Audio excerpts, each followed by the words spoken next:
오늘 저는 고린도후서 12장 7절로 10절의 말씀을 가지고 크게 한번 따라하겠습니다. 고난의 가시의 유익, 고난의 가시의 유익 이란 제목으로 은혜의 말씀을 나누고자 합니다. 고난을 좋아할 사람은 없을 것입니다. 그러나 고난을 통해서 영적인 성숙이 있게 되고 인격적인 변화와 아름다운 성품을 만들어가는 것을 보게 됩니다. 그래서 시편 119편 71절에 시작, 고난당한 것이 내게 유익이라 이로 말미암아 내가 주의 율례들을 배우게 되었느니라, 이렇게 고백을 하고 있어요. 여러분, 사도 바울은 이방인의 사도로 부름받아서 복음을 전할 때 많은 고난을 겪게 됩니다. 뿐만 아니라 매 순간마다 자신을 찌르는 가시를 달고 살았습니다. 그러면서 깨달은 것은 뭐냐? 이 고난의 가시를 통해서 자신의 사는 목적과 사명을 깨닫게 되었고, 그 사명을 완수하기 위해서 내 능력이 아닌 위로부터 부어지는 하나님의 능력으로 사명을 감당할 수 있게 되었다고 고백한 것을 보게 됩니다. 이런 삶이 참 어렵고 힘든 시대에 살고 있습니다. 또 때때로 다가오는 우리의 많은 고난들, 환경적인 어려움으로 다가오는 고난, 사업의 어려움으로 다가오는 고난, 자녀를 통한 고난, 또한 물질로 인하여 다가오는 고난, 이런 모든 것들이 다가올 때 아마 이렇게 생각할 수도 있어요. 왜 나에게 이런 고난이 다가옵니까? 그러나 원망하가 대신에 오히려 이 고난을 통해서 하나님이 뭘 가르치고자 하십니까? 이 고난을 통해서 어떠한 성숙을 기대하십니까? 하는 그런 기대감을 가지고 고난을 이겨 승리하는 저와 여러분들 세계를 예수님의 이름으로 축원합니다. 자, 그러면 고난의 이 가시의 유익이 무엇일까요? 첫째로, 교만을 깨뜨려서 영적으로 성숙하게 하는 통로가 되게 하신다라고 말씀을 하시는데요, 동의하시면 아멘 하시기 바랍니다. 사람이 나이를 먹어도 성숙되지 않으면 그 사람은 절대로 온전한 자리에 쓰임받을 수 없어요. 이와 같이 하나님의 일을 하는 사람들도 영적으로 성숙한 사람이 되었을 때 하나님이 비로소 이 사람을 세워 지도자로, 사명자로 쓰시는 것을 보게 됩니다. 사도 바울은 이 부분에 대해서 정확하게 알고 다음과 같이 고백하죠. 고린도후서 12장 7절 시작, 여러 계시를 받은 것이 지극히 크므로 너무 자만하지 않게 하시려고 내 육체에 가시 곧 사탄의 사자를 주셨으니 이는 나를 쳐서 너무 자만하지 않게 하려 하심이라 라고 계속해서 나를 자만하지 않도록 내게 고난의 가시를 주었다, 사단의 사자의 가시를 주었다, 이렇게 말씀을 하고 있어요. 사람은 고난을 받아야 변화되는 것이죠. 믿으시면 아멘. 고난을 받아야 자신의 부족함을 인정하게 됩니다. 고난받을 때 전능하신 하나님을 찾게 되고 지혜를 구하고 하나님의 도움을 달라고 기도하게 되는 것이죠. 자기가 부족함을 느낄 때 하나님께 기도한다는 것이죠. 사실은 사도 바울은요, 자기 자신을 소개할 때 완전한 자라고 소개한 적이 있어요. 빌립보서 3장 5절 6절 다 같이 합독해요. 시작, 나는 8일 만에 할례를 받고 이스라엘 족속이요 베냐민 지파요 히브리인 중에 히브리인이요 율법으로는 바리새인이요 열심으로는 교회를 박해하고 율법의 의로는 흠이 없는 자라. 한마디로 영적인 모든 면에서, 율법적인 모든 면에서 정말 이스라엘 이 사람으로서 완벽한 그런 삶을 살았던 자입니다 라고 하는 고백이죠. 그래서 예수를 믿는 자들을 강하게 박해했고요, 복음을 전한 스데반 집사가 돌로 맞아 순교를 당할 때 그의 죽음이 마땅하다고 증인을 섰던 사람이었습니다. 더 나아가 그는 살기가 등등해서 믿는 자들을 잡아서 옥에 가두기도 했고요, 예루살렘 교회의 장로들의 허락을 받아 다메섹에 있는 그리스도인들을 잡아 예루살렘으로 압송하기 위하여 다메섹으로 가는 도중에 빛 가운데 말씀과 임재하신 예수님을 만나게 되고 그 순간 눈이 멀어버렸어요. 눈이 멀어버렸어요. 자신의 의로 인해서 살기가 등등했던, 또 당당했던 바울의 교만함이 깨어지는 순간입니다. 그 순간 바울은 아무것도 할 수가 없었습니다. 그 상태로 바울은 사람들이 부축을 받아 다메섹에 있는 유다의 집에 들어가서 3일 동안 식음을 전폐하고 가만히 있게 됩니다. 아마 기가 막혔을 거예요.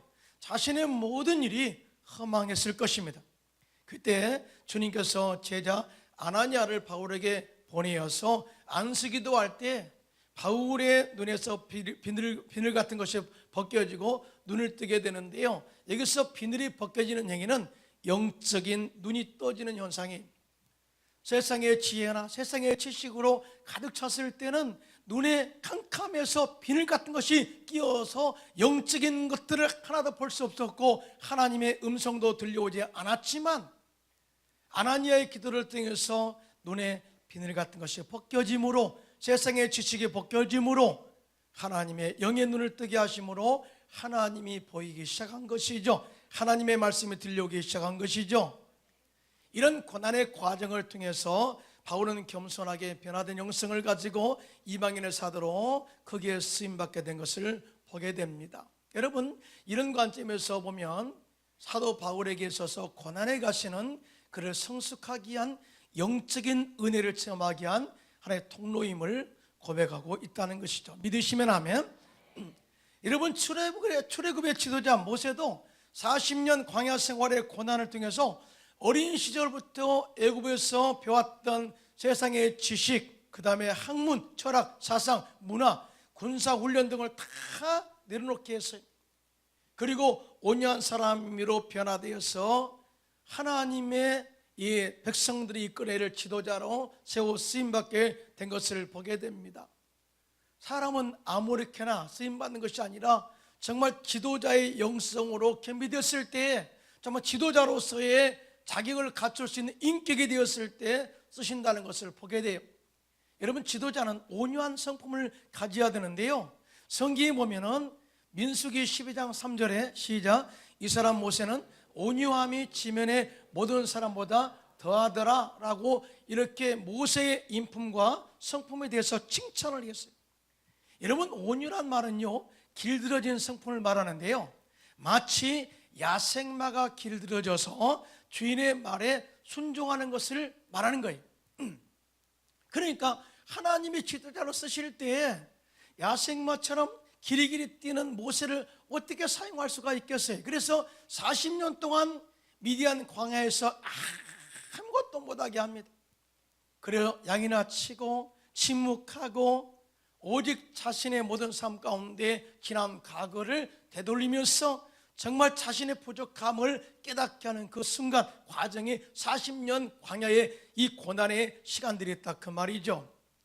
이렇게 온유한 성품으로 길들여졌을 때 하나님이 그를 들어서 출애굽의 지도자로 세워서 그들을, 이스라엘 백성들을 40년 광야 생활에 이끌어가는 그런 지도력을 발휘하게 한 것을 보게 돼요. 그러니까 모세에게서도 광야 40년의 고난의 세월은 그에게 엄청난 영적 성숙의 유익이 되게 한 것이죠. 동의하시면 아멘 하시면.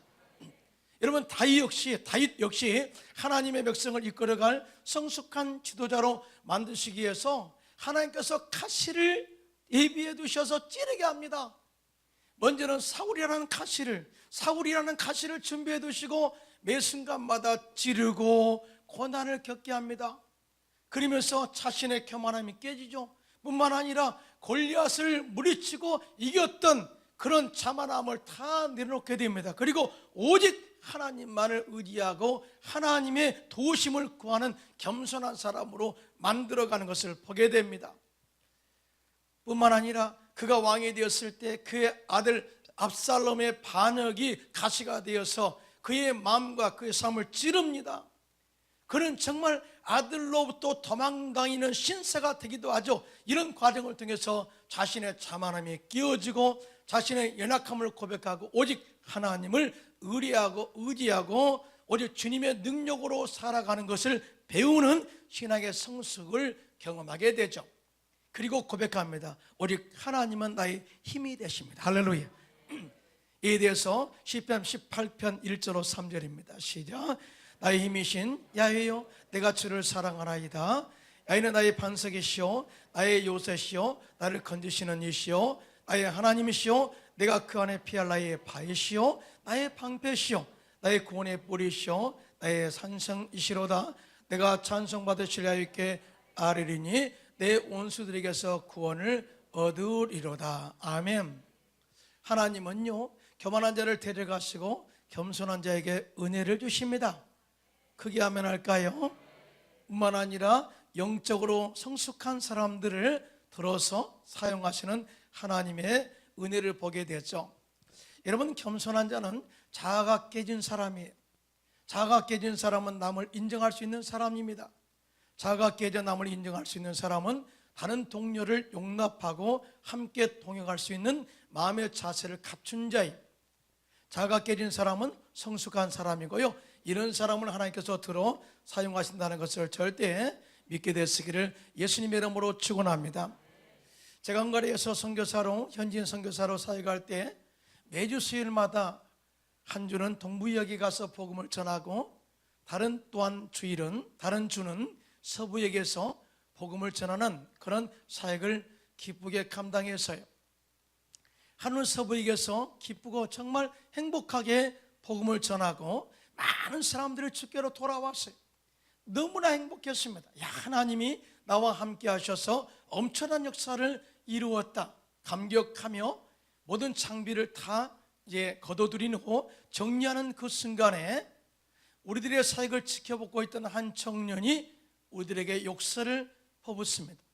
그리고 우리가 반응하지 않자 마지막에는 침을 뱉었어요. 근데 그 침이 제 사모에게 떨어졌죠. 저는 그에게 다가가서 왜 그러냐고 말하는 순간 그 청년이 갑자기 순식간에 제 뺨을 때렸습니다. 그 광경을 지켜보고 있던 아내가 달려왔죠. 그러나 아내도 그 청년에게 뺨을 맞았습니다. 순간적으로 당한 그런 일이었습니다. 그런데 더 마음이 섭섭한 것은 뭐냐면은 이런 광경을 보고도 겁에 질린 성도들이 전혀 아무 일도 하지 않았다는 것, 돕지 않는다는 것. 이 사건은 저희들에게 충격이었습니다. 엄청난 고난이었습니다. 사실은 생각해 보세요. 피 한 방울도 섞이지 않는 그들에게 다가가서 영혼 구령을 위해서 복음을 전했고 또 하나님의 명령을 따라서 이곳에 순종하여 와서 피곤을 무릅쓰고 매주마다 열심으로 열정적으로 복음을 전하는데 뺨을 맞다니라고 하는 그 마음의 섭섭함. 여러분, 사역을 마치고 이 억울한 마음을 가지고 집에 돌아와 침대에 누워 있는데요, 눈물만 나오는 거죠. 아무 말을 하지 못합니다. 그러면서 생각이 들었어요. 그래요, 하나님, 나는 그렇다 치고 나는 정말 목숨을 각오하고 와서 복음을 전하는 것, 그 전하는 사람으로서 나는 그렇다 치고 내 아내는 왜 고난을 당해야 합니까? 이렇게 생각하고 있는데 하나님이 갑자기 제 마음속에 그런 마음을 주셔요. 아들아, 그렇게 아프니? 그렇게 마음이 아프니? 나는 이 세상에 온 인류를 구원하기 위해서 육신의 몸을 입고 하늘 보좌를 버리고 이 땅에 왔단다. 그런데 이 백성이 나를 영접치 아니하고 나를 잡아 십자가에 못 박아 죽여버렸어. 그럼에도 불구하고 나는 이 고난을 참았고 오히려 이 고난을 견뎌냈어. 십자가를 온전하게 지어서. 왜냐하면 이 영혼을 사랑하기 때문이야 라고 하는.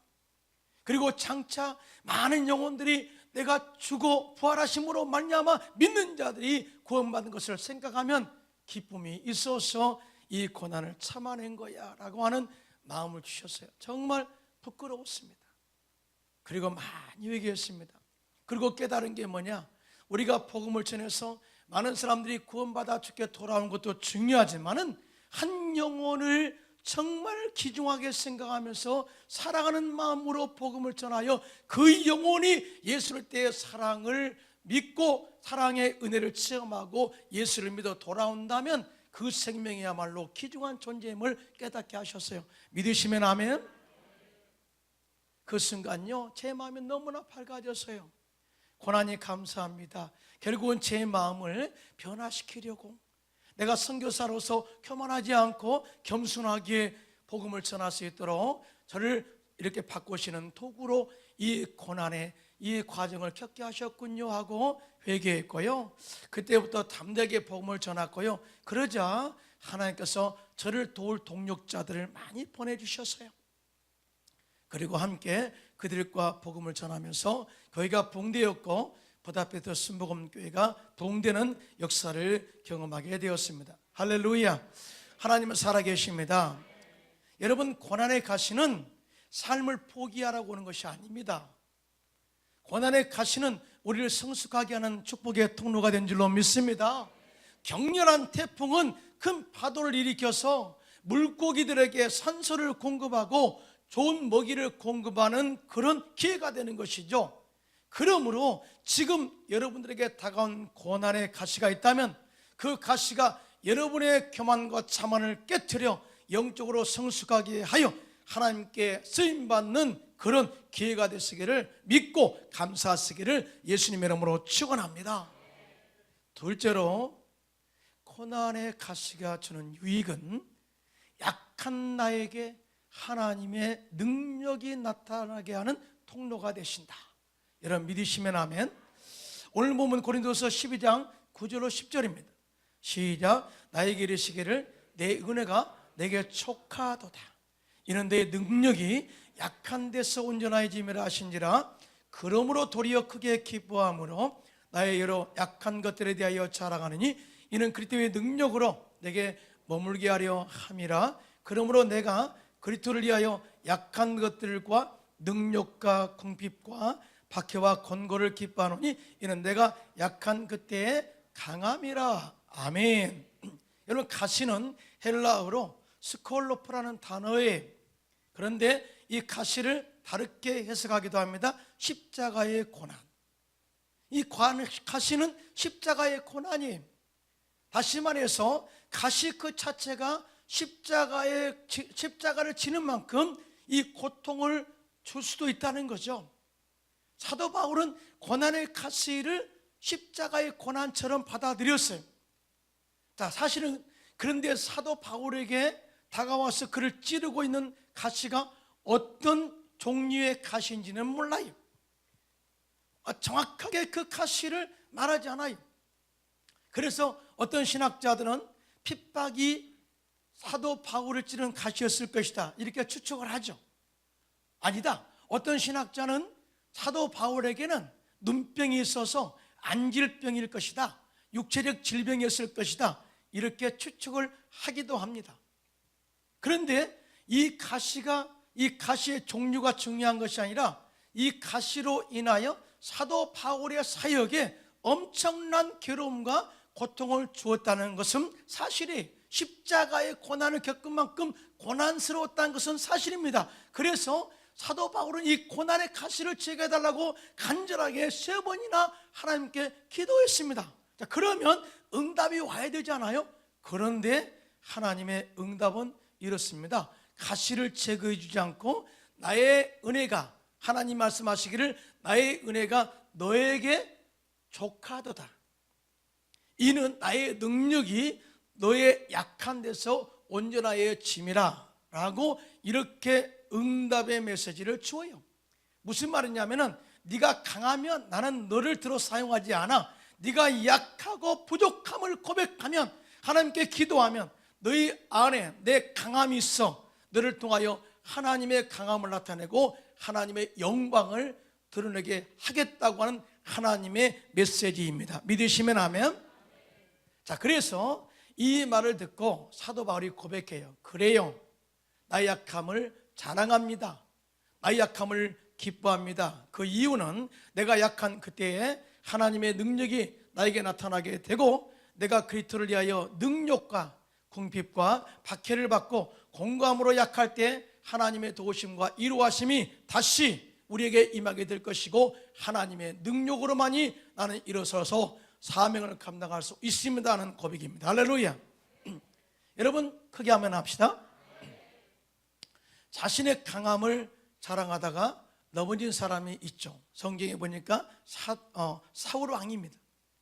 사울 왕이 이스라엘 첫 번째 왕으로 피택되었을 때요, 왕으로서의 사역이 너무나 두려워서, 하나님께 뽑혔다는 것이 너무나 두려워서 그 왕을 왕으로 삼으려고 하는 것에 대하여 거부합니다.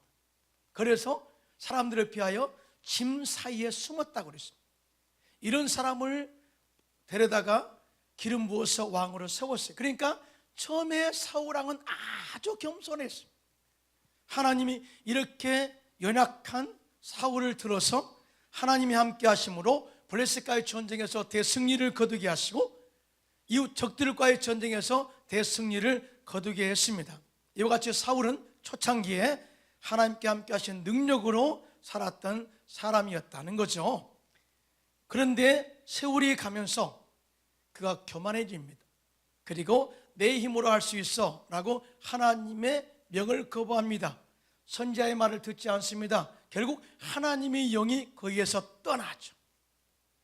하나님의 영이 떠나니까 지혜도 사라지죠. 담대함도 사라지죠. 결국은 블레셋과의 전투에서 참패를 당하고 박계도 빼앗기고 그곳에서 그의 가문이 끝나는 그런 결론을 맺게 되는 것을 보게 됩니다.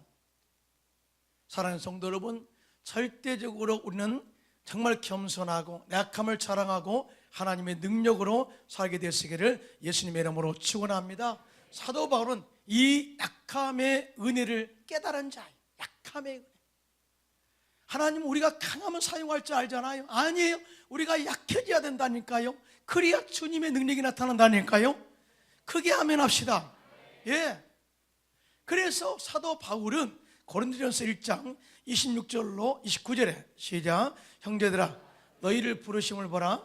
육체를 따라 지혜로운 자가 많지 아니하며 능한 자가 많지 아니하며 문벌 좋은 자가 많지 아니하도다. 그러나 하나님께서 세상에 미련한 것들을 택하사 지혜 있는 자들을 부끄럽게 하려 하시고 세상에 약한 것들을 택하사 강한 것들을 부끄럽게 하려 하시며 하나님께서 세상에 천한 것들과 멸시받는 것들과 없는 것들을 택하사 있는 것들을 폐하려 하시나니 이는 아무 육체도 하나님 앞에서 자랑하지 못하게 하려 하심이라. 아멘. 여러분, 베드로와 요한과 그 다음에 야고보 제자들이 예루살렘 시내에 나가서 성령의 능력과 지혜를 가지고 예수를 때 복음을 전하게 됩니다.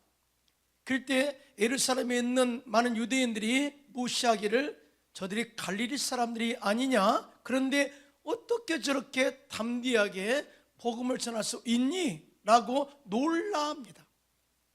그것은 그들은 원래 지혜가 없는 자들이고 어부 최고의 그런 직업으로 최하위 직업으로서 세상 속에서 인정받지 못한 그런 이 위치에 있었던 사람들이라는 거죠. 그런데 어떻게 저렇게 지혜가 뛰어나느냐 하고 놀라고 그들이 회개하고 주께로 3,000명이 돌아왔다고 이렇게 고백하고 있는데요, 이것이 바로 이렇습니다. 하나님께서 세상에 천한 것들과 약한 것들을 택하여 세상에 지혜 있는 자들을 부끄럽게 하려 하심이라. 할렐루야. 이것이 바로 하나님의 계획이라는 거죠. 하나님의 계획, 하나님의 능력을 나타내고자 하는 하나님의 섭리라는 거죠. 여러분, 헬런 켈러 여사를 아시잖아요. 헬런 켈러 여사는 보지도 못하고 말하지도 못하고 듣지도 못하는 삼중고의 고난의 삶을 살았어요. 그러나 이 삼중고의 고난 속에서도 자신의 약함 속에서도 부모를 탓하거나 인생을 포기하고 무너진 것이 아닙니다. 오히려 자신의 약함을 통하여 하나님을 찾게 되었고 하나님의 지혜 말씀과 능력으로 살아가는 법을 배웠습니다. 그 결과 하나님의 도우심으로 자신에게 주어진 엄청난 가치를 발견하게 된 것이죠. 헬런 켈러 여사는 그 약함 속에서 나타난 하나님의 능력을 바탕으로 많은 일들을 이루어내서 수많은 사람들에게 긍정적 영향력을 미치는 그런 삶을 살게 된 것을 보게 됩니다. 약함으로 오히려 하나님의 그 안에 역사하여 많은 일들을 이루어내게 되어 하나님께 영광을 돌리게 된 줄로 믿습니다. 전 세계 다니면서 복음을 전하고 굿모닝 홀리 스피릿, 성령님 안녕하세요를 쓰신 베닌 목사님, 참 훌륭한 목사님이죠. 그런데 이분은 원래 말을 더듬는 사람입니다. 말을 하면 말을 더듬어요. 말을 하지 못해요. 그런데 이분이 예수를 만나게 돼요. 예수 만나고 예수 믿고 자신의 연약함을 고백하고 기도할 때 능력을 부어주셔서 말을 더듬는 것을 고쳐주셨습니다. 목사님은 아주 말을 천천히 하는데 정확하게 복음을 전하는 그런 사역자예요. 베닌 목사님께서 헝가리 부다페스트 오셨어요. 제가 헝가리 현지인 선교사로 사역할 때 그 집회에 참여해서 은혜를 참 많이 받았습니다. 그런데 그 집회에 특징이 있어요. 찬양을 참 많이 해요. 3시간 예배를 드리면 2시간을 찬양해요. 2시간을 찬양해요. 찬양을 하나님께 영광 돌리고 높이는 찬양하고, 그 다음에 가장 제일 많이 하는 목사님 나오셔서 직접 찬양을 인도하는 찬양 가운데 단순한 찬양인데 할렐루야예요. 할렐루야. 할렐루야, 할렐루야, 할렐루야, 할렐루야, 할렐루야, 할렐루야, 할렐루야, 할렐루야, 할렐루야, 할렐루야, 할렐루야, 할렐루야, 할렐루야, 할렐루야, 할렐루야, 할렐루야, 계속 할렐루야. 마치 천사들이 하나님을 찬한 것처럼, 하나님의 영광 가운데 하나님을 찬한 것처럼 할렐루야가 흘러 넘쳐납니다.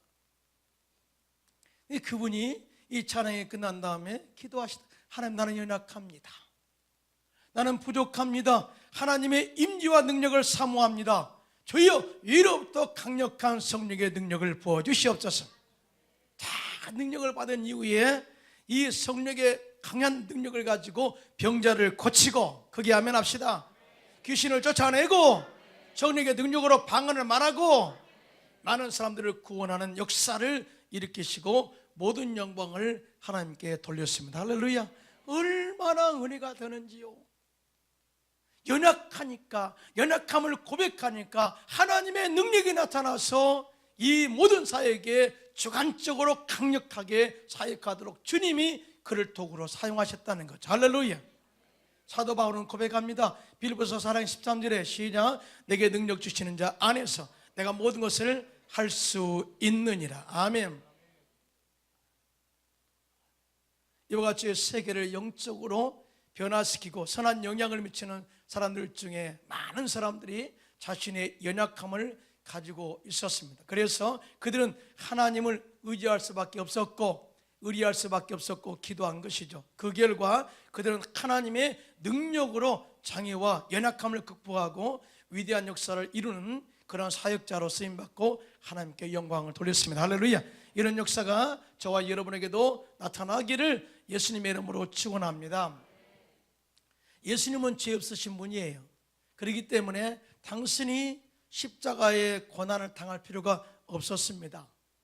그럼에도 불구하고 십자가에서 고난의 피를 흘리시고 고난의 가시관을 쓰신 이유는 그 십자가의 은혜로 인생들을 구원하시기 위함이었다고 이렇게 성경은 증언하고 있어요. 예수님의 십자가의 고난은 이 은혜를 통해서 죽은 영혼이 살아나게 됩니다. 거기 아멘 합시다.